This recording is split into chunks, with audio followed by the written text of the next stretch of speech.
Biz bugün hardayız? Ülkenin en büyük gibi istisnasız alınır ve 1969 yılda təhsil edilmişdir.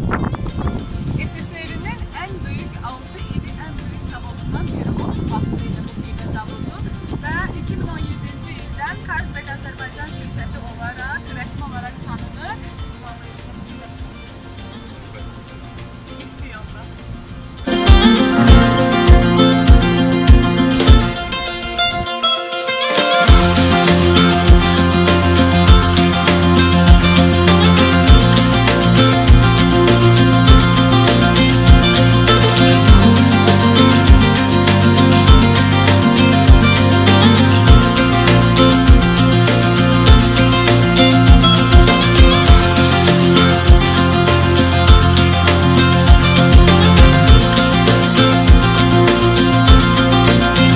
Bu yollar ona görədir ki, burada yük boşaldan maşınlar geçir və təhlükəsizliyimizə görədir.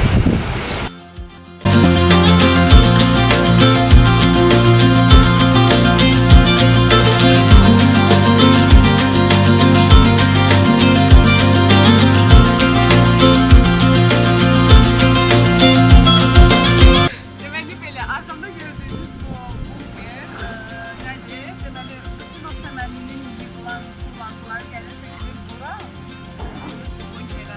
Və sonra bu bunkerlərdə bundan satılır, əlavə bir xamal olaraq satılır fermerlərə, hansılar ki, malqara saxlayırlar. Ondan sonra malqaranı yetişdirmək üçün istifadə olunur. Yəni, bunları belə sizə gəlir.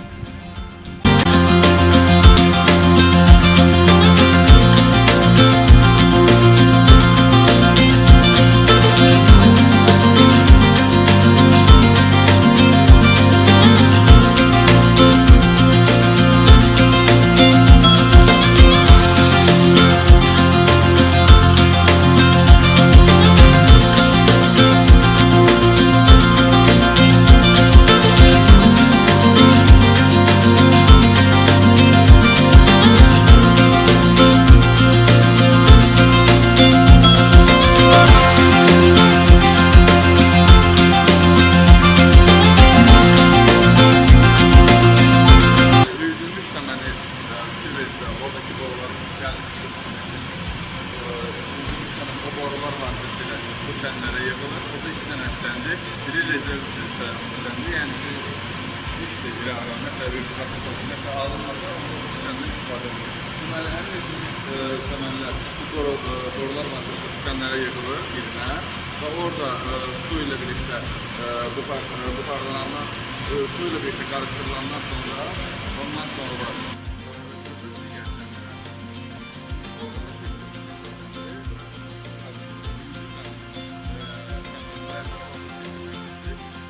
Büyüdülmemiş kanallar yine buradan geçir. Bunkerlere fiyarları gösterdiğim dalısı Erdoğan gösterdiği o hemen bunkerlere oradan ölçüslemeli şerefliyse buradaki kazanlara gelir. Deməli, pivənin saxlama müddətinə üç amili var, təşkil göstərən.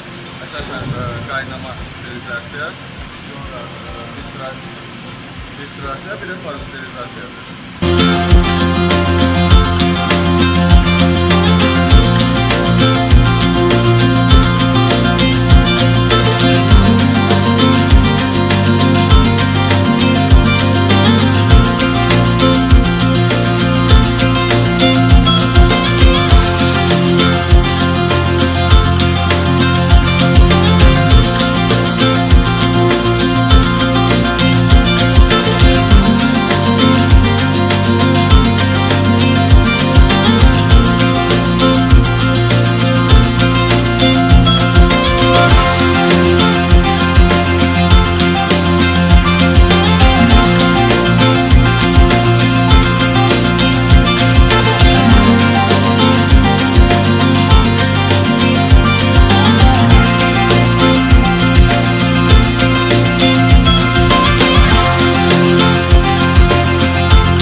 su içeceğim.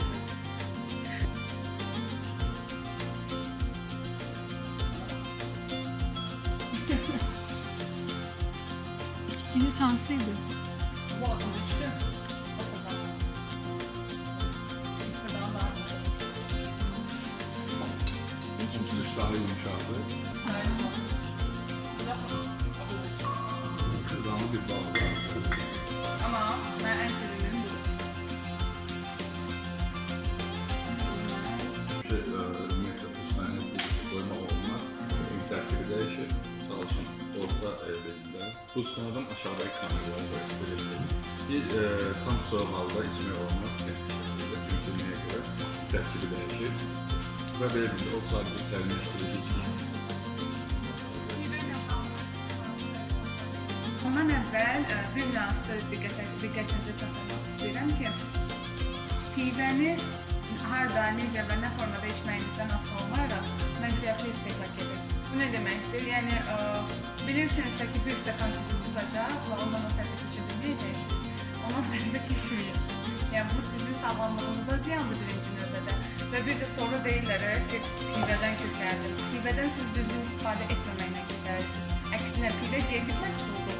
Ancaq pivə ilə bəzi çərəzlər var ki, onlar yeyiləndə təbii ki, sizi kökəldir. O pivə kökəldir anlayışı çox yanlış bir şeydir. Pivə kökəldir yanındakı snacks, qəlyanaltı dediyimiz çərəzlər, bəzi çərəz növləri hətta onlar kökəldir. Pivənin öz tərkibinə nəzər salsaq isə, videonun əvvəlində və yaxud sonrasında siz bunu artıq görəcəksiniz və yaxud da görmürsünüz. Yəni, pivənin tərkibində olan şeylər, maddələrdir ki, onlar əksinə sizi arıq saxlayır və digər maraqlı fakt isə ondan ibarətdir ki, gündəlik pivə tükətimi zamanı təbii ki, bu müəyyən bir dozadan söhbət edir, bu qədər istəxanlar söhbət olsun. Gündəlik pivə tükətimi zamanı bizim üzlərimiz daha gözəl olur, dumlaq olur və çox belə parlaq olur. Ondan əlavə bu bizim böyrək böyrəyimizin funksiyonallığına çox gözəl təsir edir.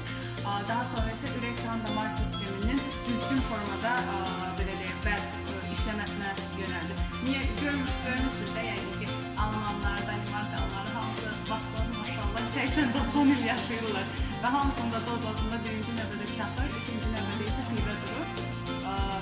Mən buradan sizi səsləmirəm ki, durmadan pivə içəsiniz ya da çaxır içəsiniz, amma gündəlik normal dozanı tutduğumuz halda niyə də yox deyirəm. Daha sonra bəzi gözəllik faktları var pivə ilə bağlı, onu da mütləq vurğulamalıyam. Birinci növbədə pivənin ən gözəl bir funksiyası çox gözəl zaqar saxlayır. Daha doğrusu siz pivəni üzə vurandan sonra, pivəni ümumiyyətlə bədənə vurandan sonra istənilən zaqar məhsulundan qat-qat gözəl zaqar saxlayır. Zaqarla bağlı olanı dedim. İkinci əsas məsələ odur ki, pivədən biz üz maskası kimi istifadə edə bilərik. Mən misal üçün necə istifadə edirdim? Pivəyə qatı da əlavə edirdim və üstünə də yumurtanın sarısını əlavə edirdim və onu üzmə çəkirdim. Amma onu üzmə necə çəkirdim? Salfetkalarla. Yəni salfetkaları üzmə belə bu formada saxlayırdım. Başlayırdım üstündən üzümə çəkməyə ki, salfetka o maskanı üzdə saxlasın və belə maska üzə tam olsun. 30 dəqiqə gözləyir, ondan sonra saxlayırım və belə.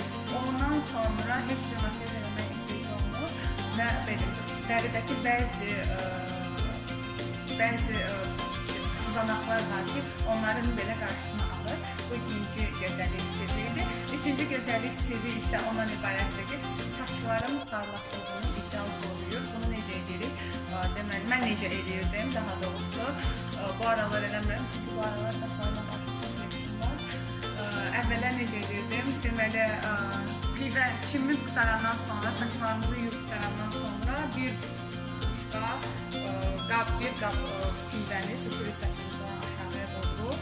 Bəzən ona su da qata bilərik ki, çox elə yapışır, efekt verməsin. Ona tökəndən sonra vururuq və qəribə bir parlaqlıq verir. Bunu limon suyu da verir, həm də pivə də verir. Eyni formada istifadə qaydası eynidir.